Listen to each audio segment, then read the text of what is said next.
Good morning. It's Wednesday today, the 8th of April, and this Sunday is Easter. And so we're continuing our series this week, looking at the different things that Jesus is called through Luke's Gospel. And today we're going to think about what it means that Jesus is called the Son of Man. Now, at first, Son of Man seems like an odd name for Jesus to be called. All of us are sons and daughters of men. We all have dads. But when Jesus calls himself this name, he means something slightly different. And so in our story today, we unfortunately don't have time to read all of it. But Jesus is walking out of the temple and his disciples start to look around. They're really impressed with what they see. The temple is the most impressive building in town, and their minds are blown by what they're looking at. But Jesus then turns around and he says, this is all going to be destroyed. This is going to get laid to waste. Jesus' big idea here, though, is that they would be prepared, that they would be careful about the days that are coming up ahead. Just listen to what Jesus says to them from Luke chapter 21. Be careful, Jesus says, or your hearts will be weighed down with carousing, drunkenness, and the anxieties of life, and that day will close on you suddenly like a trap. For it will come on all those who live on the face of the whole earth. Be always on the watch, and pray that you may be able to escape all that is about to happen, and that you may be able to stand before the Son of Man. In the face of calamity, in the face of pressure, Jesus wants his people to remember that he is the Son of Man. That feels pretty appropriate for today as we face a global crisis. It's good to be reminded that what Jesus put first for his followers was to remember that he was the Son of Man. But what does Jesus mean when he says that he is the Son of Man? Where does Jesus get this name from?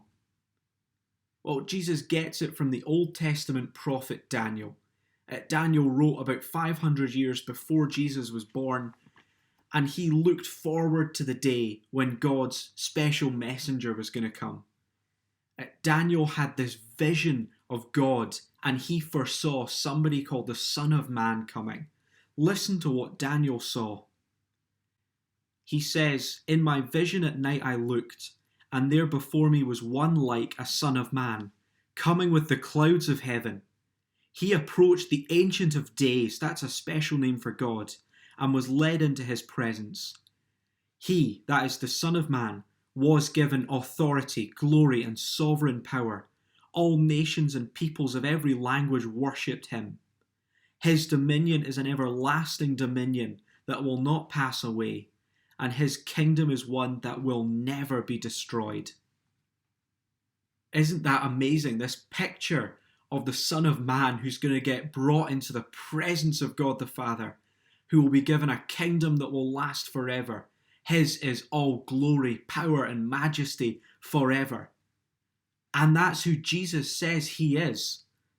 Jesus is reminding his disciples, and he is reminding us, that he is this Son of Man, this powerful figure who will rule over the whole earth.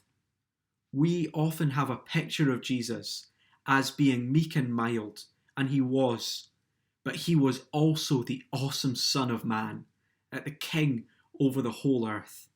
And we need to remember that, especially at Easter. As we remember that Jesus is this incredible Son of Man, the events of Easter seem all the more surprising. Why, when he was given dominion over the whole earth, was he put on trial? Why, when he had all power at his disposal, did he allow himself to be nailed to a cross? Yes, at Easter we see Jesus laid down his life, and yet he was this powerful figure. This is at the heart of Easter. And I hope this week we take the chance to think more about who Jesus is. We take time to think about him as being the mighty King of everything, and yet also being one who allowed himself to be killed. And this Easter we'll be looking at why he does that. Why the cross is so key to who Jesus is. This Easter, let us praise the mighty, glorious, awesome Son of Man. Well, may God bless you and have a good day.